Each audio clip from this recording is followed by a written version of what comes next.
Mafia से कैसे बना कोचिंग माफिया, सरकारी स्कूलों से कोचिंग साम्राज्य तक, कांग्रेस ने कैसे दिया माफियाओं को संरक्षण। नमस्कार, कैपिटल टीवी देख रहे हैं। मैं हूं आपके साथ शिवानी रतूड़ी। भारत की शिक्षा व्यवस्था की कहानी बहुत पुरानी है, लेकिन शिक्षा माफिया और प्राइवेटाइजेशन की जड़ें 1980 के दशक से मजबूत हुई।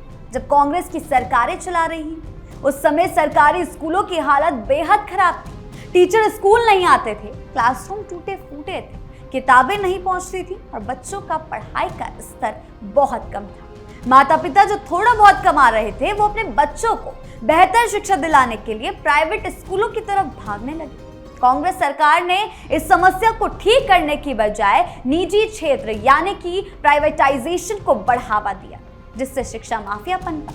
1986 में राजीव गांधी सरकार ने national policy on education (NPE) लाई।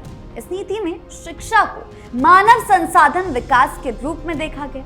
निजी संस्थानों को कुछ जगह दी गई। इससे पहले प्राइवेट अनएडेड स्कूल बहुत कम थे।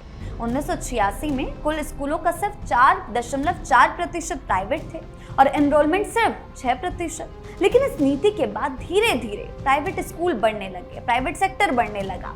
1991 के आर्थिक उदारीकरण के मध्यम वर्ग की आमदनी बढ़ाई, अंग्रेजी मीडियम, इंग्लिश मीडियम और बेहतर सुविधाओं की मांग बढ़ गई। लोग सरकारी स्कूल छोड़कर प्राइवेट स्कूलों में दाखिला लेने लगे, क्योंकि वहां टीचर नियमित आते थे, पढ़ाई का माहौल बेहतर था और इंग्लिश पढ़ाई जाती थी।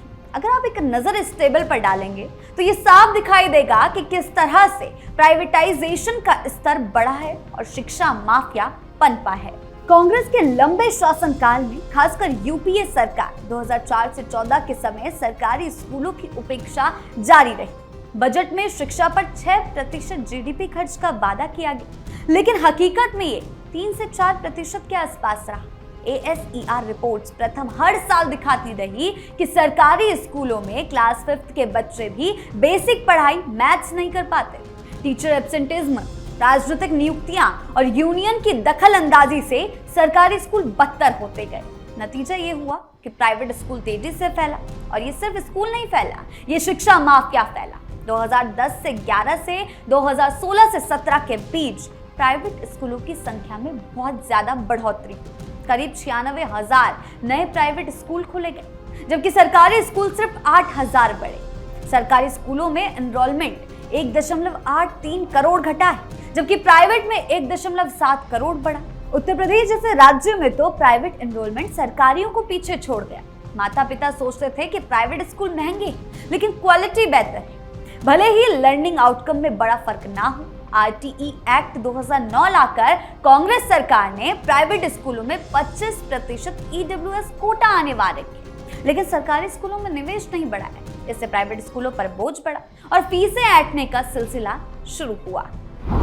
प्राइवेट कॉलेजेस और शिक्षा माफिया का उदय। हायर एजुकेशन में तो ये और भी बुरा था। 1980 से 1990 के दशक से ही मेडिकल और इंजीनियरिंग कॉलेज खोलने के लिए पॉलिटिकल कनेक्शन जरूरी हो गए। कैपिटेशन फीस, डोनेशन का रैकेट चलने लगा। लाखों करोड़ों रुपए लेकर बिना मेरिट वाले छात्रों को एडमिशन। कांग्रेस राज में UGC, AICTE जैसे बॉडीज पर राजनीतिक प्रभाव था। कई नेता या उनके रिश्तेदार खुद ऐसे कॉलेज चलाते थे पैसा देकर। सुप्रीम कोर्ट ने कई बार कैपिटेशन फीस पर रोक लगाई, लेकिन अमल कमजोर रहा। यूपीए के समय में कॉलेजों की संख्या तेजी से बढ़ी। 2005 के आसपास 21,000 कॉलेज थे, जो 2014 तक 36,000 से ज्यादा हो गए। प्राइवेट यूनिवर्सिटी भी बढ़ी। आज भारत में 40,000 से ज्यादा प्राइवेट कॉलेज। इससे शिक्षा माफिया पनपा, फर्जी डिग्री, कमजोर फैकल्टी, फीस लूट और अवैध कब्जे। कई जगहों पर बिना मंजूरी के, बिना परमिशन के कॉलेज चलाए गए। सरकारी स्कूलों की बदहाली ने मांग बढ़ाई, प्राइवेट सप्लाई ने मुनाफा कमाया। कांग्रेस के लंबे शासन में जड़ें सबसे गहरी हुई, क्योंकि केंद्र में उनका नियंत्रण था। अब आप सोच रहे होंगे कि मैं शिक्षा माफिया की बात क्यों कर रही, क्योंकि इन्हीं शिक्षा माफिया से आज कोचिंग माफिया उभरा है, जो जगह जगह पर जिस तरह की वारदातें सामने आ रही है उसका खुलासा कर रहा है। कैसे उभरा कोचिंग माफिया? जब प्राइवेट स्कूल और कॉलेज बढ़े तो कंपटीशन बढ़ गया। IIT, नीट, UPSC, बैंकिंग जैसे एग्जाम में सीटें सीमित थी, लिमिटेड थी, लेकिन उम्मीदवार लाखों में। 2000 के दशक में कोचिंग सेंटर तेजी से फैले। दिल्ली, कोटा, हैदराबाद, जयपुर जैसे हब बन गए। कांग्रेस के समय में ये सेंटर्स राजनीतिक अड्डे भी बनने लगे। कुछ जगह वामपंथी विचारधारा वाले टीचर्स भी थे। बच्चे महंगी फीस देते, सालाना लाखों रुपए, माता पिता कर्ज लेते, घर बेचते। कोचिंग माफिया ने जड़ें जमाई क्योंकि रेगुलेशन जीरो था। सिलेक्शन के नाम पर लूट मची। राहुल गांधी आज कोचिंग सेंटर पर सवाल उठाते हैं, नीट पेपर लीक पर सरकार को घेरते हैं। वो कहते हैं कि छात्रों का भविष्य खतरे में है, माफिया पनप रहा है, लेकिन उनके समय में भी यही हो रहा था। कोचिंग इंडस्ट्री अब 1000 करोड़ों की, लेकिन समस्या आज की नहीं, समस्या पुरानी है जब से ये जड़ें जमी। कांग्रेस की सरकारों में पेपर लीक की समस्या। पेपर लीक कांग्रेस के राज में आम था। आज बहुत राहुल गांधी बोलते हैं, लेकिन उनकी सरकार में क्या था? 2004 से 14 के बीच कई बड़े पेपर लीक हुए। 2006 में CBSE class 12th accountancy paper leak हुआ। 2007 में AIEEE पेपर लीक हुआ। 2008 में PNT लीक हुआ। 2011 में AIEEE यूपी लीक हुआ।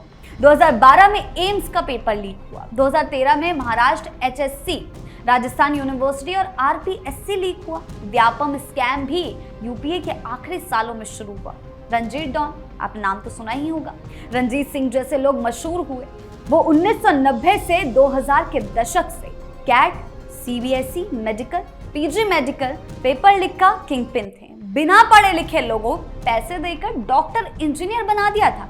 रंजीत डॉन बिहार का था, लेकिन उसका नेटवर्क पूरे देश में था। कांग्रेस राज में पकड़ कमजोर थी, जांच लंबी चलती रही, लेकिन पैसों ने सब कुछ दबा दिया, सजा कम हुई। इससे माफिया को हौसला मिला। आज एनडीए सरकार पब्लिक एग्जामिनेशन एक्ट 2024 लाई, NTA सुधार रही है, CBI जांच कर रही है, गिरफ्तारियां हो रही है। CCPA ने कोचिंग के भ्रामक विज्ञापनों यानी कि 100% सिलेक्शन गारंटी पर जुर्माना लगाया है, लेकिन विपक्ष अब सरकार को घेर रहा है, जबकि उनकी अपनी विरासत भी साफ नहीं है। अवैध कब्जे, राजनीतिक सेटिंग और भ्रष्टाचार। कई प्राइवेट कॉलेज और कोचिंग सेंटर्स पर अवैध कब्जे के आरोप लगे। लैंड पर कब्जा, फर्जी अप्रूवल, राजनीतिक संरक्षण, ये उस समय से चलता आ रहा है। यूपीए में लाइसेंसिंग में भ्रष्टाचार के मामले आए। कोचिंग सेंटर्स राजनीति का अड्डा बने। स्टूडेंट यूनियन, प्रोटेस्ट आदि। आज भी कुछ कोचिंग माफिया विपक्ष से सांठगांठ के आरोप लगते हैं, लेकिन समस्या सिस्टमैटिक है। मांग ज्यादा, सप्लाई अनियंत्रित, रेगुलेशन कमजोर। और ये सब शुरू कहां से हुआ? कांग्रेस के दौर से शुरू हुआ। जो आज सवाल उठा रहे हैं वो खुद इन सवालों के घेरे में। कांग्रेस और वामपंथी दलों पर आरोप लगा कि उन्होंने कोचिंग सेंटर के बढ़ते जाल को रोकने के लिए समय पर कोई सख्त कदम नहीं उठाए, बल्कि प्राइवेटाइजेशन को महत्वता दिया, संरक्षण दिया। कहा जाता है कि कई जगहों बिना सही जांच पड़ताल और सुरक्षा मानकों को पूरी तरह से परखे ही भवनों के नक्शे पास कराए गए, जिसके कारण बड़ी संख्या में कोचिंग सेंटर खुल गए। धीरे धीरे ये कोचिंग सेंटर शिक्षा के साथ साथ राजनीति और बाकी की गतिविधियों का केंद्र बन गए।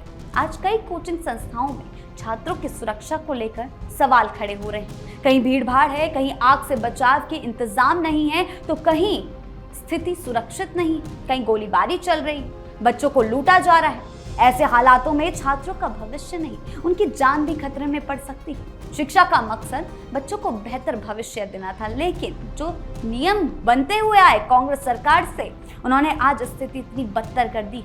जब नियमों की अनदेखी हुई, केवल कमाई पर ध्यान गया, तो सबसे ज्यादा नुकसान किसको हुआ? छात्रों। इसलिए जरूरत है सभी कोचिंग सेंटरों की सख्ती से जांच हो, सुरक्षा नियमों का पालन कराया जाए और छात्रों के हितों को सबसे ऊपर रखा जाए, ताकि वो सुरक्षित माहौल में पढ़ाई कर सके और अपने सपनों को पूरा करे। और इसी नीति के तहत आज मोदी सरकार एक्टिव हो चुकी है। प्राइवेट सेक्टर्स में नजर रखी जा रही और अब सारा ब्यौरा खंगाला जाएगा। अवैध तरीके से चल रहे माफिया गिरोह पर शिकंजा कसा जाएगा। राजनीतिक रोटियां सेक रहे राहुल गांधी ने नीट 2026 पेपर लीक को युवाओं के भविष्य के साथ अपराध और मोदी सरकार की उदासीनता बताया। उनका कहना है व्हाट्सएप और टेलीग्राम पे पेपर खुलेआम बिक रहे, लेकिन सरकार चुप रही। राहुल ने शिक्षा मंत्री धर्मेंद्र प्रधान के इस्तीफे की मांग की। कहा कि जब तक मंत्री इस्तीफा नहीं देता, पेपर लीक रोकने का मजबूत सिस्टम नहीं बनता, आंदोलन नहीं रुकेगा। ये आंदोलन चलता आ रहा है। उन्होंने नीट को एग्जाम नहीं, नीलामी करार दिया। लेकिन ये शुरू कहां से हुआ, ये सवाल अब राहुल गांधी से पूछा जा रहा है। कोचिंग माफिया पर हमला बोलते हुए कहा कि महंगी कोचिंग, भ्रामक विज्ञापन और अनियंत्रित प्राइवेटाइजेशन ने गरीब वर्ग के छात्रों को लूटा।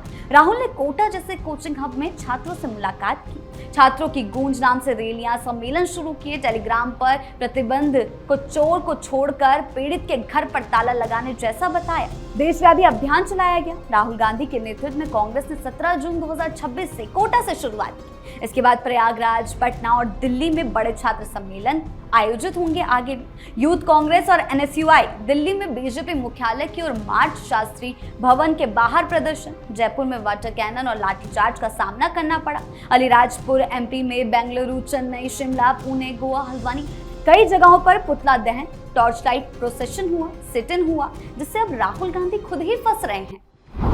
मोदी सरकार का कोचिंग माफियाओं को अल्टीमेटम। कोचिंग सेंटर्स के लिए सख्ती बरतने के लिए सीसीपीए के अधिकार, जुर्माना और सजा, भ्रामक विज्ञापन जारी करने वाली कंपनियों, निर्माताओं या सेलिब्रिटीज, विज्ञापन का समर्थन करने वालों पर सीसीपीए लागू करने की बात कही गई। 10 लाख रुपए तक का जुर्माना लगा सकते हैं। बार बार गलती करने पर यह जुर्माना 50 लाख रुपए तक हो सकता है और यही कोचिंग सेंटर्स के लिए भी सख्ती जारी रहेगी। सरकार ने यह नया रूल और रेगुलेशन लाया है। क्या कुछ है इसमें, जरा एक नजर डालिए। जी हाँ, सरकार की सख्ती के तहत रजिस्ट्रेशन अनिवार्य कर दिया गया है, यानी कि बिना रजिस्ट्रेशन के चलने वाले सेंटर्स पर सीधा एक्शन होगा। वहीं सुरक्षा मानक जांच भी तैयारी कर दी गई है, यानी कि fire safety, emergency exit, building approval, basement use की जांच होगी। वहीं सीसीपीए के साथ समन्वय, यानी कि भ्रामक विज्ञापनों के अलावा अब सेफ्टी वायलेशन पर भी फोकस होगा और ये अभियान आगे भी जारी रहेगा। डीएम्स को नियमित निरीक्षण और शिकायतों पर तुरंत एक्शन के निर्देश दिए गए हैं। आज जिस हिसाब से कोचिंग सेंटर की खबरें आ रही हैं, चाहे बात बिहार के खानसर कोचिंग सेंटर की करें या फिर चाहे लखनऊ अग्निकांड की अवैध कोचिंग सेंटर के बढ़ते जाल को रोकने के लिए प्रशासन की एक्टिवनेस की करें, जिस हिसाब से शिक्षा माफिया से ये कोचिंग माफिया उभरा है, उस पर अब प्रशासन नकेल कसने की कोशिश कर रहा है, जिससे विपक्ष परेशान है और इस मामले में अपनी राजनीति कर रहा है। लेकिन जब जड़ें खंगाली जाती है, जब ब्यौरा देखा जाता है, तो हर वक्त बैठे और विपक्ष हर वक्त बेबसी का सामना करता है। देखने को मिलता है कि किस तरह से राहुल गांधी के शासन से, राजीव गांधी के शासन से प्राइवेटाइजेशन की जड़ें मजबूत हुई और आज चलकर वो कोचिंग माफिया में तब्दील हुआ है। आपकी इस बारे में क्या राय है, हमें कमेंट सेक्शन में जरूर बताएं। धन्यवाद।